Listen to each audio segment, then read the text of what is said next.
सभी का डाउटनट की ग्रामर क्लास में। और हमारा आज का जो लेक्चर है ये है सेंटेंस के ऊपर। आपको पता है आज से पहले हम 2 लेक्चर्स सेंटेंस के ऊपर कर चुके हैं और आज है लेक्चर नंबर 3। लेक्चर नंबर 3 में हम क्या करेंगे, हम पार्ट्स ऑफ सेंटेंस के बारे में ही देखेंगे और साथ ही साथ हम सब्जेक्ट जो होता है उसके बारे में भी जानेंगे कि सब्जेक्ट के भी अलग अलग कितने पार्ट्स होते हैं। ठीक है, सो मेन है आज हम प्रॉपर एक स्ट्रक्चर देखेंगे। जैसा कि आप सभी को पता है आपने अलग अलग टाइप के सेंटेंसेस देखे, ठीक है, जैसे हमने इंपेरेटिव देखा, डिक्लेरेटिव देखा, असर्टिव देखा, एक्सक्लेमेटरी सेंटेंस देखा। एक टाइप और होता है जिसे हम ऑप्टेटिव बोलते हैं, वो हम कोई भी अगर विश मांगते हैं तो उस समय पे जैसे जिस भी सेंटेंस के अंदर अगर आप कोई विश कर रहे हैं तब हम उसका यूज करते हैं। ठीक है, वो इतना इंपॉर्टेंट नहीं होता इसलिए मैंने, क्योंकि वो अक्सर यूज नहीं होता इसीलिए वो मैंने नहीं बताया, बट मैं ऐसे ही आपको बता देती हूँ। अगर आपसे कोई पूछे तो मेनली तो 4 टाइप होते हैं, बट हाँ अगर आप बिल्कुल प्रॉपर बताना चाहते हैं तो आप 5 बताएंगे। ठीक है, और उसमें होगा असर्टिव मतलब या डिक्लेरेटिव, इंटेरोगेटिव, एक्सक्लेमेटरी, इंपेरेटिव और साथ ही साथ ऑप्टेटिव। अब ये बात तो हमने कर ली थी। उसके बाद हम जब नेक्स्ट क्लास में आए तो हमने पार्ट्स के बारे में पढ़ा कि हम कोई भी एक सेंटेंस है उसके अंदर सब्जेक्ट क्या होता है और प्रेडिकेट क्या होता है, उसको कैसे पता लगाएंगे उसके बारे में हमने जाना। हर एक टाइप का सेंटेंस मैंने आपको बताया जिससे आपको समझ में आ सके कि कहां पर सब्जेक्ट है, सब्जेक्ट कैसे फाइंड आउट करेंगे या प्रेडिकेट वाला पार्ट कौन सा होता है, उन सब चीजों के बारे में। अभी सेंटेंसेस में भी अलग अलग टाइप्स होते हैं, राइट। जैसे जो अगर मैं आपको बताऊं कि एक तो होता है कि बिल्कुल सिंपल सेंटेंस होगा, ठीक है, एक होगा कि कंपाउंड सेंटेंस होगा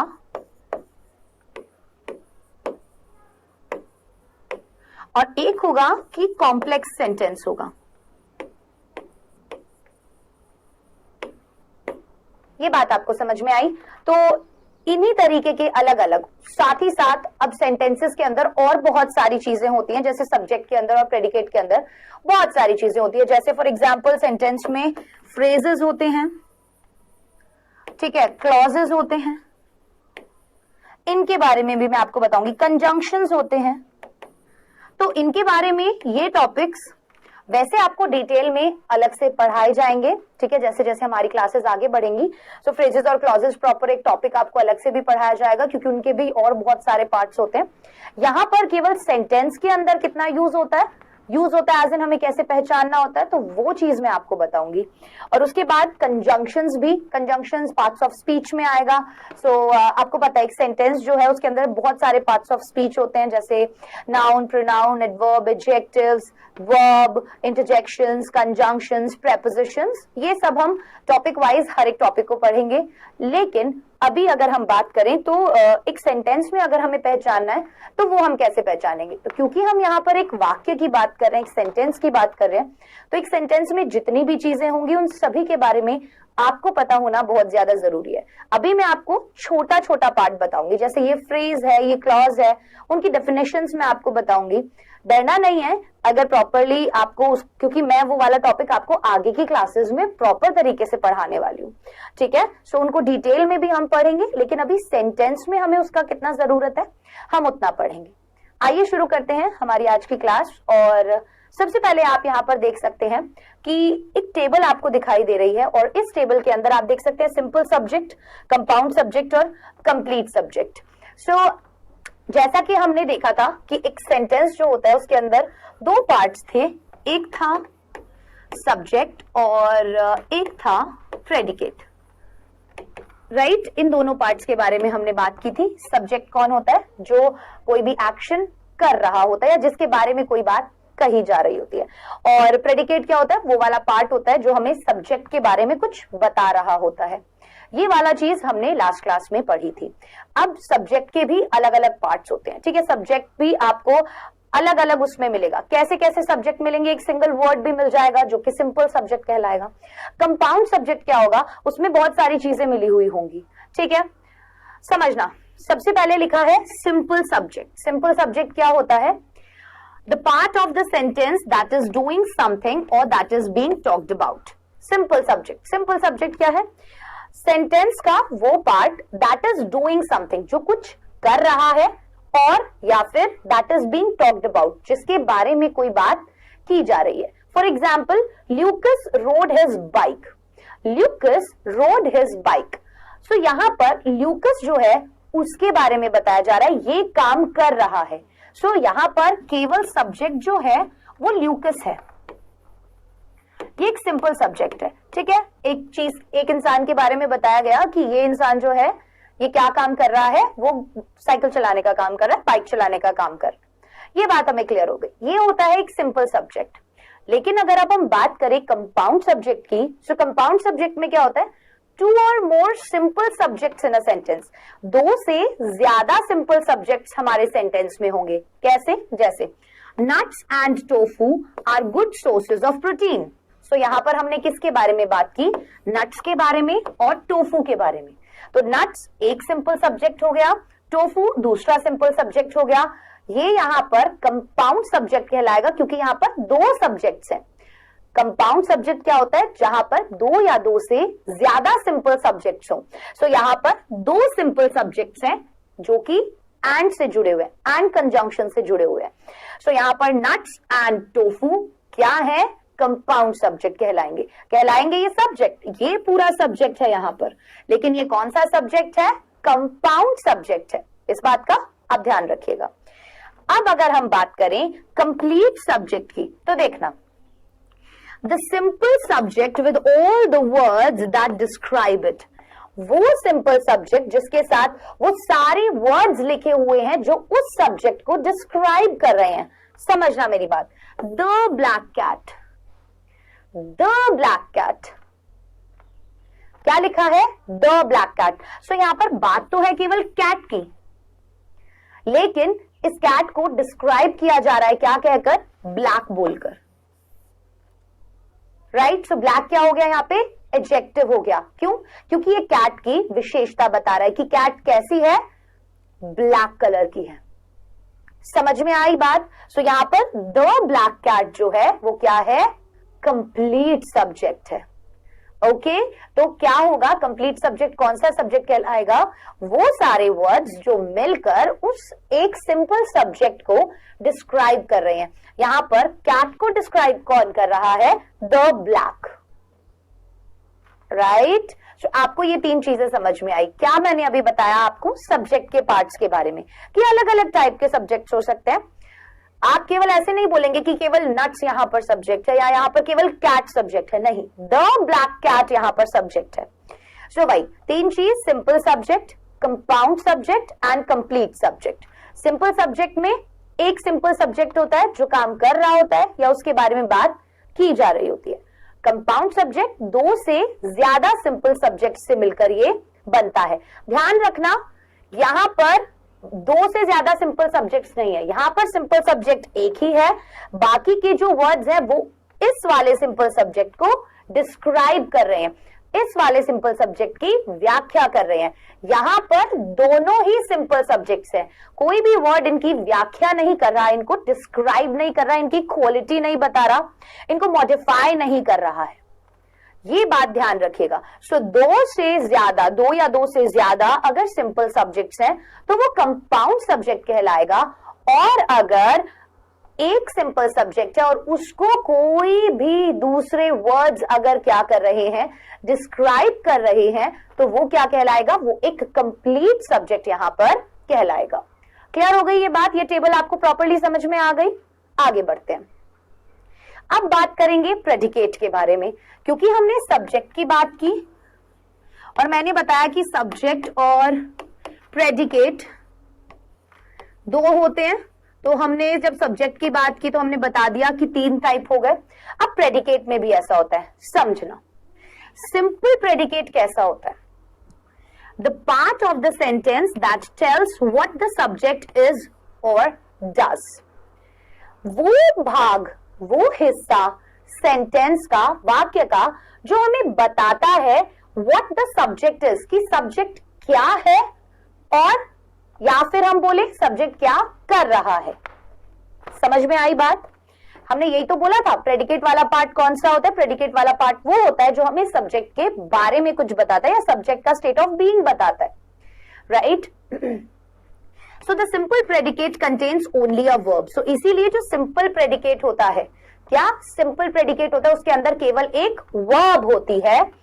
the verb can be either a simple verb, वो जो वर्ब है वो या तो सिंपल वर्ब हो सकती है जैसे कि कोई वन वर्ड होगा, और अ कंपाउंड वर्ब मतलब कि टू और मोर वर्ड्स, या फिर कंपाउंड वर्ब हो सकते हैं जिसमें दो या दो से ज्यादा वर्ड्स होंगे.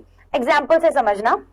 ल्यूकस रोड हिज बाइक, यहां पर क्या है, रोड सिंपल वर्ड है एक, है ना. यहां पर क्या बताया था कि the simple predicate contains only a verb. Simple predicate क्या कंटेन करेगा, केवल एक वर्ब कंटेन करेगा. यहां पर रोड क्या है, एक सिंगल वर्ब है या नहीं है, एक वर्ब है. वर्ब जो है वो एक सिंपल वर्ब भी हो सकती है या फिर एक कंपाउंड वर्ब भी हो सकती है. कंपाउंड वर्ब कैसे, ल्यूकस वॉज राइटिंग, सो यहां पर वॉज जो है वो राइडिंग के साथ लग गया है, तो ये तो मेन वर्ब थी हमारी और ये हेल्पिंग वर्ब थी, राइट. इससे हमें टेंस का पता चलता है या नहीं चलता. सो प्रेडिकेट वाला पार्ट जो हो सकता है उसमें एक सिंपल वर्ब भी हो सकती है और साथ ही साथ क्या भी हो सकता है, साथ ही साथ कंपाउंड वर्ब भी हो सकती है. कंपाउंड मतलब दो से ज्यादा, टू और मोर वर्ड्स. दो वर्ड्स है ना यहां पर जो वर्ब के बारे में बता रहे, दैट इज वॉज राइडिंग, और यहां पर एक ही था. ये कहलाता है हमारा सिंपल प्रेडिकेट. क्या कहलाता है, सिंपल प्रेडिकेट. उसके बाद अगर हम बात करें कंपाउंड प्रेडिकेट की, सो कंपाउंड प्रेडिकेट के अंदर क्या होता है बेटा, to or more simple verbs in a sentence, the verbs share the same subject. क्या बोला, दो या दो से ज्यादा सिंपल वर्ब्स होंगी एक सेंटेंस के अंदर. Example, the dog barked and howled. So यहां पर डॉग ने क्या किया, द डॉग हमारा यहां पर एक सब्जेक्ट हो गया और इस सेंटेंस के अंदर दो वर्ब्स हैं, एक तो है बार्क्ड और एक है हाउल्ड. ये भी वर्ब है, ये भी वर्ब है. तो जब दो वर्ब्स मिल गई तो वो क्या हो गई, जल्दी बताइए. जब दो वर्ब्स हो गई तो यहां पर क्या बोल रहे हैं, the verbs share the same subject. इस वाले वर्ब का सब्जेक्ट भी डॉग ही है, इस वाले वर्ब का सब्जेक्ट भी डॉग ही है. डॉग ही हाउल कर रहा है, डॉग ही बार्क कर रहा है. कुत्ते भौंकते हैं और कुत्ते ऐसे ऊ की आवाज भी निकालते हैं ना, तो वो दोनों चीजें बोल रहे हैं कि दोनों ही वर्ब जो है उनका सब्जेक्ट क्या होगा, सेम होगा. दो से ज्यादा वर्ब्स भी हो सकती है लेकिन उनका सब्जेक्ट सेम होगा. कंपाउंड प्रेडिकेट वही कहलाता है. तो यहां जो प्रेडिकेट वाला पार्ट है, बार्क्ड एंड हाउल्ड, ये प्रेडिकेट वाला पार्ट जो कहलाएगा वो कंपाउंड प्रेडिकेट कहलाएगा, क्योंकि इस पार्ट के अंदर दो से ज्यादा वर्ब्स हैं, दो वर्ब्स हैं और इन दोनों वर्ब्स का जो सब्जेक्ट है वो सेम है. शेयर द सेम सब्जेक्ट, ये वाला पार्ट ध्यान रखना है आपको. आई बात समझ में. एक चीज और, कंप्लीट प्रेडिकेट की अगर हम बात करें, see a simple verb with all the words that describe it. एक सिंपल वर्ब उन सभी शब्दों के साथ जो उस वर्ब की व्याख्या करेंगे. For example, the black cat. अब द ब्लैक कैट यहां पर क्या है, जल्दी से बताइए. यहां पर ये एक कंप्लीट सब्जेक्ट है, राइट, क्योंकि एक सिंपल सब्जेक्ट के साथ कुछ वर्ड्स ऐड किए गए हैं जो इस सब्जेक्ट को क्या कर रहे हैं, क्वालिफाई कर रहे हैं, डिस्क्राइब कर रहे हैं. अब ये जो बाकी बचा पार्ट है, हिज्ड फियर्सली एट द डॉग, ये वाला पार्ट हमारा क्या है, कंप्लीट प्रेडिकेट है, क्योंकि यहां पर क्या है, एक सिंपल वर्ब जो है दूसरे बाकी सारे वर्ड्स के साथ उसको डिस्क्राइब कर रही है. हिज्ड फियर्सली एट द डॉग. सो यहां पर ये जो वर्ब थी हिज्ड, इस वर्ब को ये बाकी सारे word fiercely at the dog क्या कर रहे हैं, डिस्क्राइब कर रहे हैं. कर रहे हैं या नहीं कर रहे हैं, इस वर्ब को ये बाकी सारे वर्ड्स डिस्क्राइब कर रहे हैं. हिज्ड फियर्सली, कैसे हिज किया उसने, फियर्सली हिज किया एट द डॉग, मतलब वो झपट कर पड़ी. ये समझना, डंक मारता है ना, हिस करना, तो यहां पर वो उसके ऊपर झपट कर पड़ी, काली बिल्ली. किसके ऊपर, डॉग के ऊपर. ये बात क्लियर हुई आपको यहां पर, बिल्कुल हुई. तो अभी तक हमने क्या क्या चीज पढ़ी, अभी तक हमने सब्जेक्ट के तीन पार्ट पढ़े, simple subject, compound subject, complete subject. Predicate के तीन पार्ट पढ़े, simple predicate, compound predicate, complete predicate. तीनों का मतलब आपको समझ में आ गया, मैंने आपको एक्सप्लेन किया एग्जाम्पल्स के साथ. अब बढ़ते हैं आगे. कुछ सेंटेंसेस में, कुछ में नहीं, हर एक सेंटेंस में आपको कहीं ना कहीं क्लॉजेस और फ्रेजेस दिखेंगे, ठीक है। सेंटेंसेस में आपको क्लॉजेस और फ्रेजेस जो है वो दिखेंगे। अब सवाल ये उठता है, मैम ये वर्ड्स तो हमने पहली बार सुने हैं। इन टॉपिक्स को मैं डिटेल में आगे आने वाली क्लासेस में आपको बताऊंगी, लेकिन सबसे इंपॉर्टेंट बात सबसे पहले ये है कि अभी हमें उसको कितना समझना जरूरी है, उतना पार्ट अभी आप समझिएगा। आइए बात करते हैं क्लॉजेस के बारे में। समझना, इंडिपेंडेंट क्लॉज क्या होता है, इंडिपेंडेंट क्लॉज क्या होता है, ठीक है। क्लॉजेस के अंदर दो पार्ट्स मिलेंगे आपको, एक मिलेगा डिपेंडेंट क्लॉज, एक मिलेगा इंडिपेंडेंट क्लॉज। सबसे पहले हम बात करेंगे इंडिपेंडेंट क्लॉज की। समझिए, an independent clause is a group of words that contains a subject and a verb and expresses a complete idea। यहां पर देखो, नाम ही सुन लो आप, क्या लिखा है, इंडिपेंडेंट। ऐसा क्लॉज जो क्या करेगा, वो वर्ड्स का ग्रुप होगा जो किसी भी दूसरे पार्ट ऑफ सेंटेंस पर डिपेंड नहीं करेगा। अगर हमने कोई एक सेंटेंस लिया और उस सेंटेंस का एक हिस्सा कंप्लीट आइडिया हमें दे रहा है, एक कंप्लीट सेंटेंस बन रहा है, तो वो एक इंडिपेंडेंट क्लॉज कहलाएगा। लेकिन अगर सेंटेंस का कोई भी हिस्सा कंप्लीट आइडिया नहीं बता रहा और वो डिपेंड है अपना मीनिंग बताने के लिए दूसरे पार्ट ऑफ सेंटेंस पर, तब वहां पर वो डिपेंडेंट क्लॉज कहलाएगा, क्योंकि वो डिपेंड है किसके ऊपर, सेंटेंस के दूसरे पार्ट के ऊपर अपना मीनिंग कंप्लीट करने के लिए। समझना मेरी बात। अगर हम बात करें सबसे पहले इंडिपेंडेंट क्लॉज की, तो एक इंडिपेंडेंट क्लॉज जो होता है, ये वो ग्रुप ऑफ वर्ड्स होते हैं जिसके अंदर एक सब्जेक्ट होगा और एक वर्ब होगी और वो एक कंप्लीट आइडिया हमें देंगे। तो एक इंडिपेंडेंट क्लॉज जो होता है वो एक सेंटेंस होता है, ठीक है। अगर कोई भी एक सेंटेंस है जो एक कंप्लीट आइडिया दे रहा है, वो एक इंडिपेंडेंट क्लॉज कहलाएगा। इस बात का ध्यान रखना, कोई भी एक सेंटेंस जो कंप्लीट आइडिया दे रहा है, जो अधूरा नहीं है, उस सेंटेंस को पढ़कर हमें साफ पता चल रहा है कि भाई वो क्या बताना चाह रहा है, ठीक है, वो एक इंडिपेंडेंट क्लॉज कहलाएगा। तो इंडिपेंडेंट क्लॉज को हम एक सेंटेंस भी बोलते हैं। For example, Mustan played his new video game until midnight. अब यहां पर Mustan played his new video game, Mustan ने खेला अपना नया वीडियो गेम। अगर हम इतना देखें सेंटेंस का part, Mustan played his new video game, अगर हम केवल इतना पार्ट देखें सेंटेंस का, सो ये अपने आप में कंप्लीट आइडिया देता है या नहीं देता। अंटिल मिडनाइट को अगर हम हटा भी दे तो, कि मुस्तान ने खेला अपना वीडियो गेम, है ना। अब हमें क्या मतलब कि कब तक खेला, कब तक नहीं खेला, तो ये हमें कंप्लीट आइडिया दे रहा है। तो ये इतना पार्ट जो होगा वो एक इंडिपेंडेंट क्लॉज कहलाएगा, क्योंकि ये अपना मीनिंग पूरा करने के लिए अंटिल मिडनाइट के ऊपर डिपेंड नहीं कर रहा। अंटिल मिडनाइट तो हमें और ज्यादा इंफॉर्मेशन दे रहा है। क्या? अंटिल मिडनाइट हमें और ज्यादा इंफॉर्मेशन दे रहा है किस बारे में, कि मुस्तान ने कब तक वीडियो गेम खेला। अगर ये इंफॉर्मेशन नहीं होती तो हमें ये पता है कि मुस्तान ने वीडियो गेम खेला, राइट। अब बात है डिपेंडेंट क्लॉज की।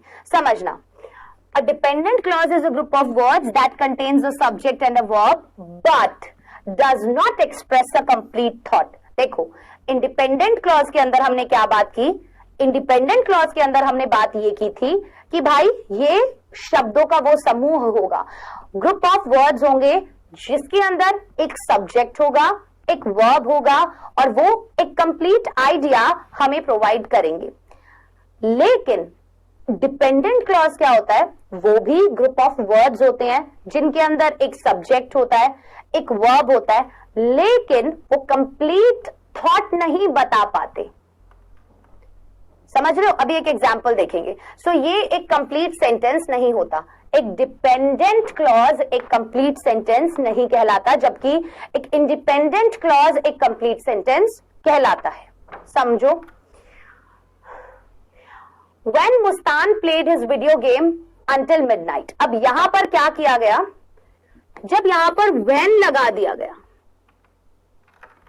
क्या किया गया, जब यहां पर when लगा दिया गया तो यहां पर कंप्लीट आइडिया नहीं मिला हमें। जैसे जब मुस्कान ने खेला अपना वीडियो गेम मिडनाइट तक, तो क्या हुआ, जब यहां पर लग गया है कि when, जब मुस्कान ने आधी रात तक अपना वीडियो गेम खेला तो क्या हुआ, हमें बताना पड़ेगा ना।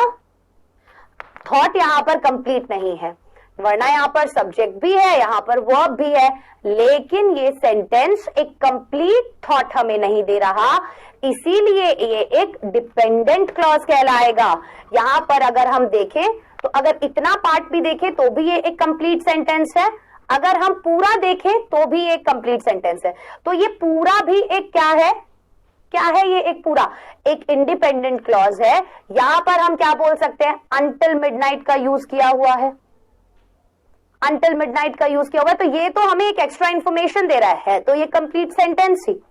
जब डिपेंडेंट क्लॉज में हमने बोला when Mustan played his video game until midnight, जब मुस्तान ने अपना वीडियो गेम खेला, कब तक, आधी रात तक, तब क्या हुआ, what happened when he played his video game, है ना, क्या हुआ, वो थॉट हमें पूरा नहीं मिला है। तो यहां पर ये जो सेंटेंस है बेटा ये इनकम्प्लीट है, ये कंप्लीट नहीं है, क्योंकि यहां पर जो चीज बताना चाहते थे वो कंप्लीटली नहीं बताई गई, अधूरी रह गई, राइट। इसीलिए यहां पर थॉट इनकम्प्लीट है और ये एक डिपेंडेंट क्लॉज है। इस वाले ये एक कंप्लीट सेंटेंस नहीं है, अभी और वर्ड्स की जरूरत है एक कंप्लीट थॉट प्रोवाइड करने के लिए। तो अब आपको समझ में आया कि क्लॉजेस क्या होते हैं, सेंटेंस के अंदर किस पार्ट को हम क्लॉज बोलेंगे। कोई भी एक सेंटेंस अगर कंप्लीट है तो वो एक इंडिपेंडेंट क्लॉज कहलाता है, मतलब वो अपना अगर पूरा आइडिया, पूरा थॉट हम तक पहुंचा पा रहा है तो वो एक इंडिपेंडेंट क्लॉज है, मतलब उसे अपना मीनिंग पूरा करने के लिए किसी और पर डिपेंड होने की जरूरत नहीं है। लेकिन वहीं अगर हम बात करें कोई एक ऐसे सेंटेंस की जिसके अंदर सब्जेक्ट भी है, वर्ब भी है, लेकिन वो एक कंप्लीट मीनिंग हमें नहीं दे पा रहा, दैट मीन्स वो एक डिपेंडेंट क्लॉज है। और एक कंप्लीट सेंटेंस बनने के लिए उसको जरूरत होगी कुछ और वर्ड्स की, कुछ और चीजों की, ताकि हमें एक कंप्लीट थॉट जो है वो मिल सके। ठीक है, ये हमने देखा। ये आज मैं आपको चीजें बता रही हूं, जैसे क्लॉजेस क्या होते हैं सेंटेंस में, कौन सा एक कंप्लीट सेंटेंस बनाता है, कौन सा एक इनकम्प्लीट सेंटेंस बनाता है ना। तो ये स्ट्रक्चर में आ जाता है कि आखिरकार क्या होता है एक सेंटेंस का स्ट्रक्चर, उसमें क्लॉजेस कैसे होते हैं। अगर कोई इनकम्प्लीट थॉट है तो वो डिपेंडेंट क्लॉज कहलाएगा, अगर कोई कंप्लीट थॉट है तो वो एक इंडिपेंडेंट क्लॉज कहलाएगा। तो ये सब चीजें जाननी जरूरी है। जैसे अभी हमने सब्जेक्ट और प्रेडिकेट के बारे में अलग अलग तरीके से जाना। तो एक सेंटेंस के अंदर बहुत सारी चीजें भरी हुई होती हैं, है ना। चल अब बात करेंगे सबऑर्डिनेट कंजंक्शन की। कंजंक्शंस भी होते हैं जो बहुत ज्यादा यूज होते हैं किस चीज में, हमें एक कंप्लीट इंफॉर्मेशन देने में, या बहुत एक बड़ा वाक्य अगर हम बोल रहे हैं तो उसमें क्या करेंगे हम बहुत सारे कंजंक्शंस का यूज करेंगे। कंजंक्शंस को हिंदी में हम संयोजक बोलते हैं, जो हमें दो सेंटेंसेस को जोड़ने में मदद करता है ना। देखना, अ सबऑर्डिनेट कंजंक्शन और कोई भी joining word at the beginning of an independent clause, कि अगर कोई भी एक सबऑर्डिनेट कंजंक्शन आ जाता है शुरुआत में किसी भी इंडिपेंडेंट क्लॉज के, makes it into a dependent clause, वो उसको एक डिपेंडेंट क्लॉज में बदल देता है। कैसे बदलता है, देखो हमने क्या बनाया था, हमने यहां करा था, हमारा पहला सेंटेंस क्या था, Mustan played his new video game until midnight. ये हमारा एक इंडिपेंडेंट क्लॉज था। क्या था ये हमारा एक इंडिपेंडेंट क्लॉज था। इसको अपना मीनिंग कंप्लीट करने के लिए किसी पर डिपेंड होने की जरूरत नहीं थी। लेकिन जब हमने इसी के सामने क्या लगा दिया था, when लगा दिया था, सेम सेंटेंस के सामने सेम इंडिपेंडेंट क्लॉज के साथ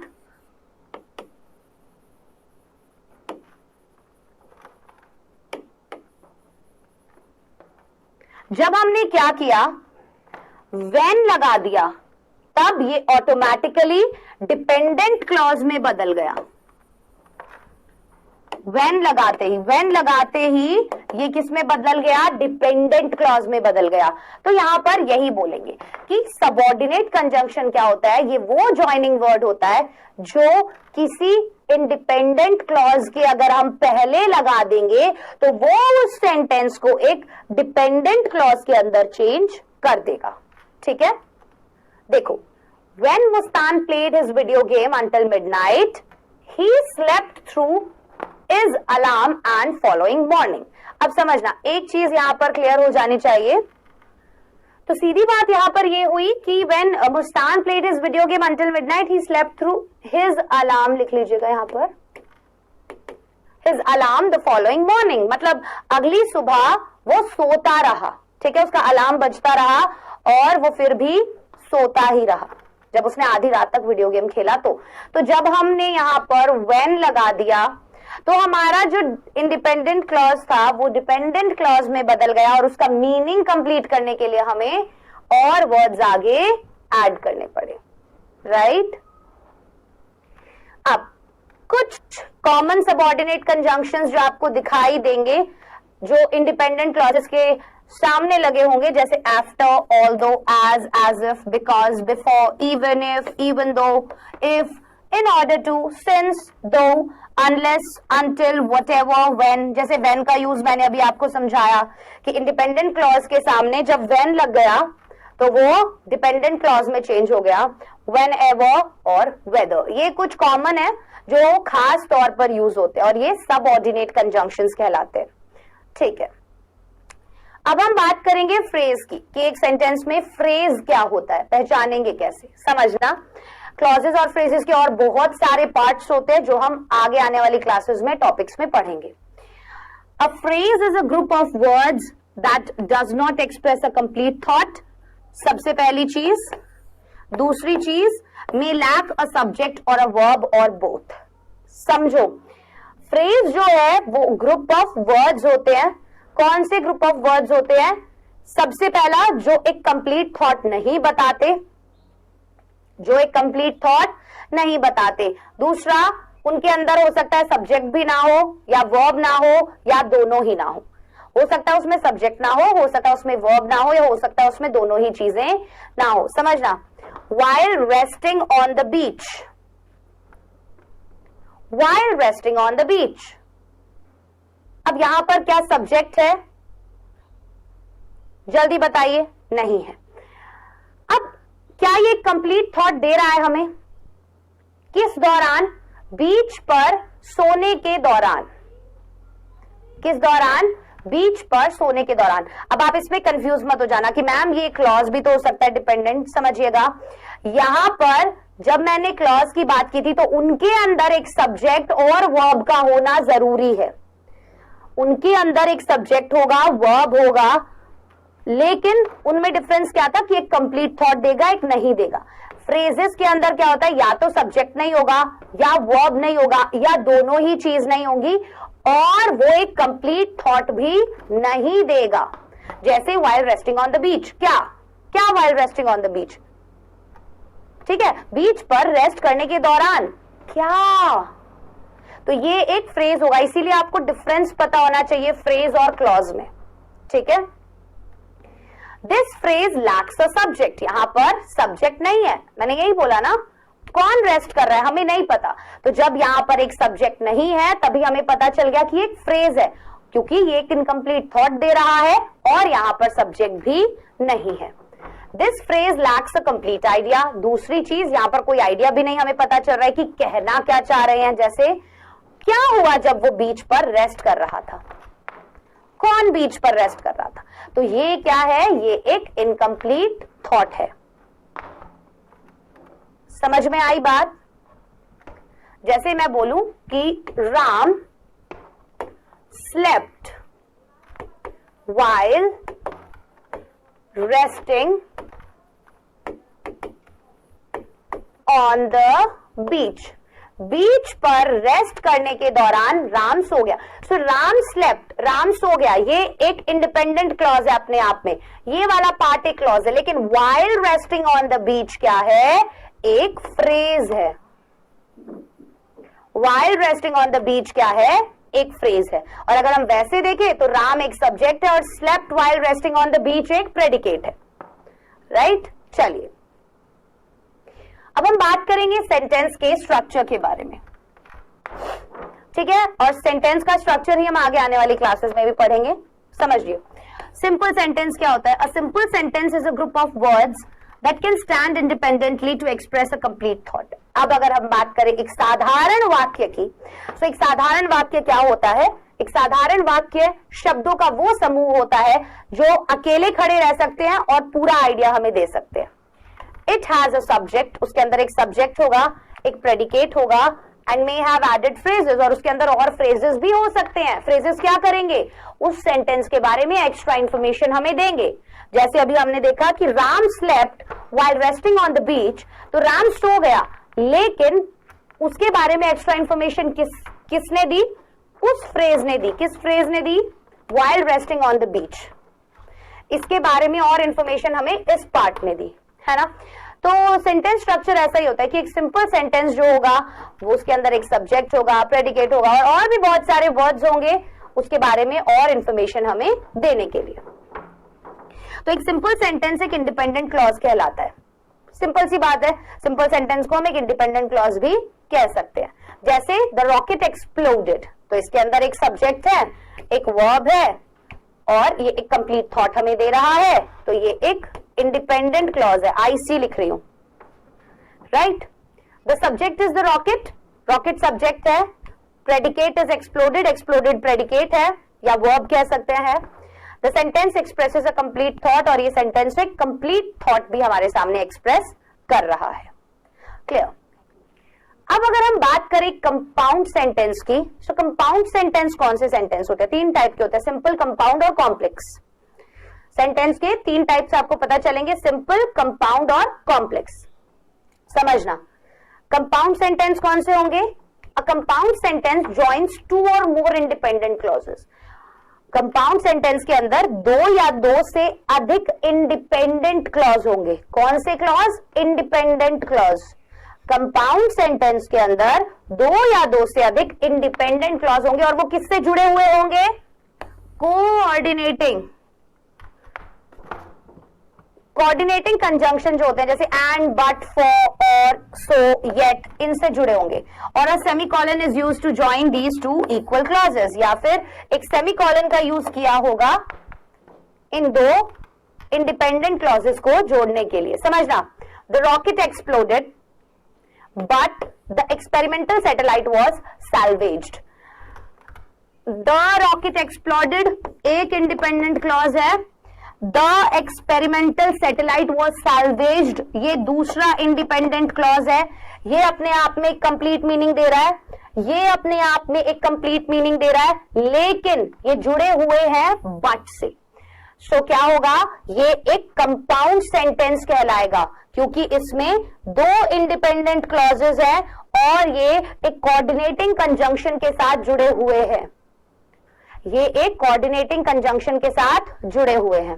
सबऑर्डिनेट कंजंक्शन होता है, वो एक इंडिपेंडेंट क्लॉज से पहले लगता है, जो अभी हमने पहले पढ़ा, वो एक इंडिपेंडेंट क्लॉज से पहले लगता है और वो उसको डिपेंडेंट में चेंज कर देता है। कंपाउंड में ऐसा नहीं है। कंपाउंड सेंटेंस के अंदर दो इंडिपेंडेंट क्लॉज के बीच में लग रहा है ये कोऑर्डिनेटिंग कंजंक्शन और ये एक कंपाउंड सेंटेंस बन जाएगा। द टू इंडिपेंडेंट क्लॉजेस कौन सा? एक तो द रॉकेट एक्सप्लोडेड और दूसरा द एक्सपेरिमेंटल सैटेलाइट वाज सैल्वेज्ड। इनको कनेक्ट किया गया कोऑर्डिनेटिंग कंजंक्शन बट की मदद से। यहां तक बात हमें क्लियर हुई या नहीं हुई? एक बात मुझे बताइए फटाफट। चलिए, सो अब फाइनली आज की क्लास में इतना ही। अभी हम कॉम्प्लेक्स सेंटेंसेस के बारे में भी पढ़ेंगे और हम आगे कुछ और एक्टिविटीज देखेंगे जिससे हम आइडेंटिफाई करना सीखेंगे कि कौन सा सब्जेक्ट क्या है, फ्रेजेस कहां है, क्लॉजेस कहां है। क्लियर? सो आइए खेलते हैं क्विज। क्विज का पहला क्वेश्चन ये रहा, a compound sentence joins two or more independent clause, dependent clause, phrases या नन। एक कंपाउंड सेंटेंस कैसे बनता है? ज्वाइन करके, दो या दो से ज्यादा किन क्लॉजेस को या फ्रेजेस को?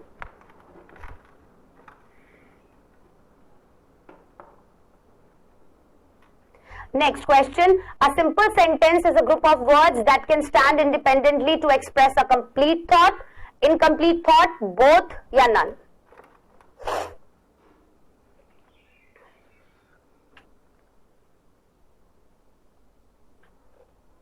चलिए, सो क्वेश्चन नंबर 1 का जवाब क्या होगा? इंडिपेंडेंट क्लॉजेस को जोड़ता है।